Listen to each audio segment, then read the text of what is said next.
योगी सरकार वित्तविहीन स्कूलों पर लगाया टैक्स। 25 फरवरी 2023 को गजट जारी। प्राइमरी स्कूल पर 10,000, जूनियर पर 20,000, इंटर कॉलेज पर 30,000। एससी एसटी ओबी गरीब बच्चे पढ़ने से होंगे वंचित। शिक्षा विरोधी बीजेपी सरकार। वित्तविहीन स्कूल के शिक्षकों का विरोध प्रदर्शन। जिला पंचायत अध्यक्ष बलरामपुर को दिया गया ज्ञापन। उत्तर प्रदेश सरकार का शिक्षा विरोधी नीति। वित्तविहीन स्कूलों पर लगाया टैक्स। 25 फरवरी को गजट जारी। प्राइमरी स्कूल पर 10,000, जूनियर पर 20,000, इंटर कॉलेज पर 30,000। एससी एसटी ओबीसी के गरीब बच्चे पढ़ने से होंगे शिक्षा विरोधी बीजेपी सरकार। वित्तविहीन स्कूलों के शिक्षकों का विरोध प्रदर्शन। जिला पंचायत अध्यक्ष आरती तिवारी को दिए ज्ञापन। आजादी के बाद पहली बार शिक्षा पर लगाया गया टैक्स। शिक्षा पर रोकने का है ये प्रयास। गरीब मजदूर मजलूमों के बच्चे पढ़ने से होंगे वंचित। इस वक्त हमारे साथ सरवर कुमार शुक्ला, वित्तविहीन विद्यालय प्रबंधक, जिला अध्यक्छ बलरामपुर जुड़ गए हैं। शुक्ला जी, यूपी में बीजेपी की सरकार है, राम राज्य है। क्या राम राज्य में गरीब दलित अति पिछड़े के बच्चों को पढ़ने का अधिकार छीना जा रहा है ये टैक्स लगा के? अब सर, टैक्स लगने से तो इसका प्रभाव पड़ेगा ही सर, क्योंकि जो हमारे यहाँ 80% लोगों के जो बच्चे पढ़ रहे हैं वो वित्तविहीन विद्यालयों के ही कंधे पर उनका भार है। हम लोग सरकार के योजना को शिक्षा क्षेत्र में 80% योगदान हम वित्तविहीन विद्यालय दे रहा है। तमाम ऐसे भी गरीब बच्चे हैं जिसे हम लोग शुल्क भी नहीं लेते हैं। कम पैसे में बेहतर शिक्षा देने का पूरा प्रयास हम लोग सर करते हैं। और तमाम बहुत सारे विद्यालय ऐसे हैं जो किराए बिल्डिंग में चल रहे हैं, जो बहुत अति देहात पिछड़े क्षेत्र में है, जहां पर विद्यालय का अभाव है, वो अपना शिक्षा का ललक जगा रहे हैं सर। तो ये सब ये टैक्स लगने से सर वो विद्यालय या तो बंद हो जाएगा और या तो वो विद्यालय जो ये चलेगा तो गार्जियन के डायरेक्ट उसका प्रभाव पड़ेगा। पैसा हम लोग वसूल करके ही और सरकार को दे पाएंगे। तो बहुत से लोग जो शिक्षा ले रहे हैं, शिक्षा पा रहे हैं, वो शिक्षा से वंचित हो जाएंगे, क्योंकि या तो विद्यालय नहीं रहेगा या तो गार्जियन हमारे यहाँ एफर्ट नहीं कर पाएगा। क्योंकि विद्यालय का स्रोत सर कोई और नहीं है सर, ये एक जनहित का कार्य है, ये सामाजिक सेवा है सर। भारतीय संविधान में भी ऐसा कोई प्राविधान नहीं है कि विद्यालय को टैक्स के अंतर्गत लाया जाए।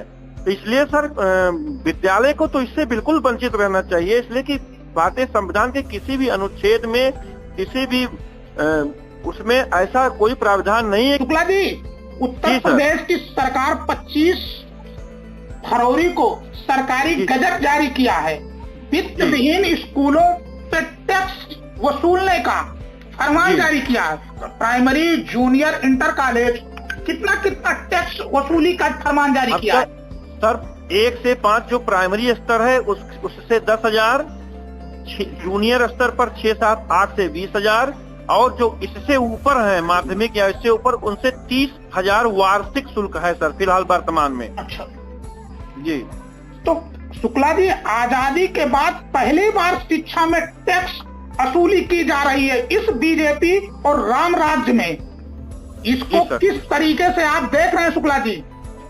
सर हम किस प्रकार देख रहे हैं सर, इसका समाज पर बहुत ही निगेटिव प्रभाव पड़ेगा सर। इससे बहुत लोग शिक्षा से वंचित रह जाएंगे, क्योंकि इसका प्रभाव सीधा समाज पर पड़ेगा सर। या तो विद्यालय नहीं रहेगा वित्तविहीन, और या यदि रहेगा भी सर तो ये पैसा हम लोग गार्जियन से ही वसूल करके और पे करेंगे। तो कहीं ना कहीं जिसकी क्षमता होगी वो पढ़ाएगा, नहीं तो वो अपना बच्चों को नहीं पढ़ा पाएगा। यही सब सीधा प्रभाव पड़ेगा। एक तरफ शुक्ला जी, उत्तर प्रदेश और केंद्र की सरकार का नारा था पढ़ेगी बेटी पढ़ेगी बेटी, अब वही दूसरे तरफ बेटी और बेटा पर जो वित्तविहीन स्कूल पर टैक्स लगा दिया है, उसका बोझ इन गरीब मजदूर मजलूमों के बच्चों पर पड़ेगा। तो क्या उत्तर प्रदेश की सरकार और केंद्र सरकार शिक्षा विरोधी है? अब सर यदि इस बिंदु पर देखा जाए तो कहीं न कहीं निगेटिव पॉइंट तो है ही है सर। जी। इसका असर क्या होगा वित्तविहीन विद्यालयों पे, जहां 90% बच्चे वित्तविहीन स्कूलों में पढ़ते हैं? अगर उस पर टैक्स जारी लागू होगा तो क्या वो बच्चे शिक्षित रह पाएंगे? नहीं रह पाएंगे सर, बिल्कुल नहीं रह पाएंगे, संभव नहीं है। क्योंकि सर तमाम विद्यालय ग्रामीण अंचल में छोटे छोटे हैं सर। जो बहुत बड़े विद्यालय हैं उनकी मैं बात नहीं करता हूँ, वो तो वो तो अगर 100 रुपया सरकार को देंगे तो 5,000 रुपया कमा लेंगे। लेकिन सर जो छोटे स्तर के विद्यालय हैं, जो ग्रामीण इलाके में सर चलते हैं, जो बहुत कम पैसे में बेहतर शिक्षा और सुविधा देते हैं, वो नहीं चल पाएंगे सर। बहुत बहुत धन्यवाद शुक्ला जी। तो उत्तर प्रदेश सरकार का चाल और चरित्र और चेहरा सामने आया। उत्तर प्रदेश की सरकार ने वित्त विहीन स्कूलों पर लगाया टैक्स, जिससे गरीब, दलित, मजलूमों के बच्चे होंगे अशिक्षित और पढ़ने से होंगे वंचित। ऐसे में सरकार का जो पॉलिसी था, सरकार का जो कथनी करनी था, कहीं ना कहीं अब साफ दिखाई देते हुए नजर आ रहा है। जहां केंद्र की मोदी सरकार, उत्तर प्रदेश में योगी सरकार पढ़ेगी बेटी बढ़ेगी बेटी का नारा दे रही है, अब वही वित्त विहीन स्कूलों पर टैक्स लगा करके साबित कर दिया कि न पढ़ेगी बेटी न बढ़ेगी बेटी, हिंदू मुस्लिम में